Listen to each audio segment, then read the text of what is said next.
Islamic आतंकियों पे प्रतिबंध लगा करके हिजबुल मुजाहिदीन या अनेक ISIS है उस पर प्रतिबंध लगाया जाता है, चाहे और भी जो जैसे मोहम्मद है, चाहे ओसामा बिन लादेन का जो संगठन था, ये तमाम लोगों आतंकी संगठनों पे जैसे प्रतिबंध लगाया गया उसी तरह से खालिस्तानियों पे भी लगाने की आवश्यकता है।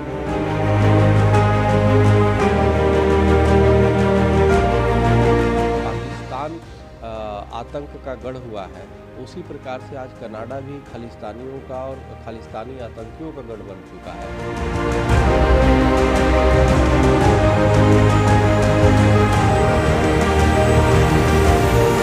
खालिस्तानियों के जो आतंकी हैं और जो घोषित आतंकी हैं जिसमें इनाम घोषित है, वो आपस में या जिस प्रकार से उनका एक जुड़ाव था और वो मारे जा रहे हैं और जो भारत विरोधी थे, तो कहीं ना कहीं उनके पेट में दर्द हो रहा है। और इनको खालिस्तानियों को समझना होगा कि आप धर्म के नाम पे जिस प्रकार से देश विरोधी और हमारे देश के मंदिरों पे, स्वामीनारायण मंदिरों पे या सनातन मंदिरों के खिलाफ जो आप अभियान चला रहे हैं, सफल कभी नहीं होंगे। और आप जो भी इस तरह की हरकत करता है वो कहीं ना कहीं देश का गद्दार है। ये खालिस्तानी देश के गद्दार हैं और इनको समय रहते समझ जाना चाहिए इस बात को। अगर जो नहीं वो करते, जिन गुरुओं ने देश के लिए अपने आप को सर्वस्व न्यौछावर किया, हिंदू और सनातन की रक्षा के लिए उन्होंने पंच ककार धारण किया, आज उन्हीं के नाम पे जो ये खालिस्तानी कर रहे हैं, आतंकवाद कर रहे हैं, निश्चित रूप से परमात्मा इनको कभी माफ़ नहीं करेगा, इनके गुरु खुद इनको माफ़ नहीं करेंगे।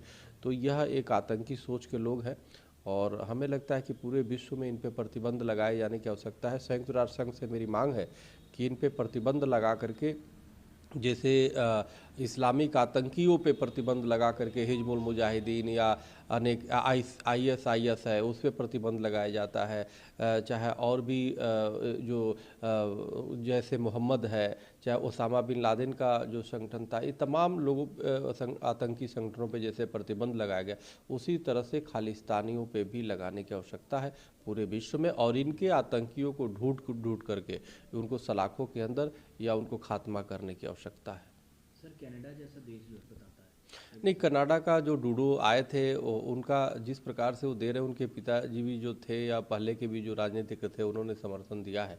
कहीं ना कहीं खालिस्तानियों को शिकंजे में कस चुके हैं और ये नहीं जानते कि जैसे पाकिस्तान आतंक का गढ़ हुआ है, उसी प्रकार से आज कनाडा भी खालिस्तानियों का और खालिस्तानी आतंकियों का गढ़ बन चुका है।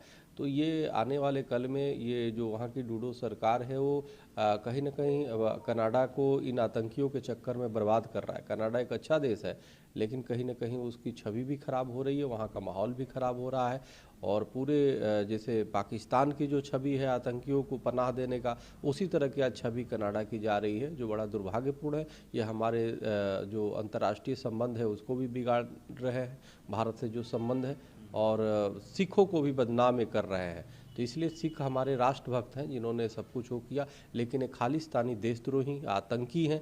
इन पे वही इनके साथ सलूक किया जाए जैसे ISIS पे किया जाता है, जैसे ओसामा बिन लादेन जैसे अन्य आतंकी इस्लामिक आतंकी संगठनों पे कार्रवाई की जाती है, प्रतिबंध लगाया जाता है, उसी प्रकार से पूरे विश्व में इन खालिस्तानियों पे प्रतिबंध लगाया जाए और इन पे के खिलाफ कार्रवाई किया जाए। लगता है सर कि अमेरिका ने अगर नहीं की तो जो कनाडा की स्थिति है वो अमेरिका में भी हो सकती है? स्वाभाविक रूप से, निश्चित रूप से, क्योंकि अगर जो इतना दुस्साहस हो गया कि अमेरिका के स्वामीनारायण मंदिर पे जाके इस तरह से सीधे स्लोगन लिख देना, अन्य मंदिरों पे जाके सीधे धमकाना, और ये निश्चित रूप से दुस्साहस है। इसको समय रहते ही इसको रोक लगाना होगा। अमेरिका कई बार टिप्पणी भारत पे कर चुका है, इस्लाम को लेकर, सरकार को लेकर के करता रहता है, लेकिन अमेरिका को इस बात को ये देखना चाहिए कि हमारे भारतीय है जो हिंदू है वो कितना सुरक्षित है अमेरिका में।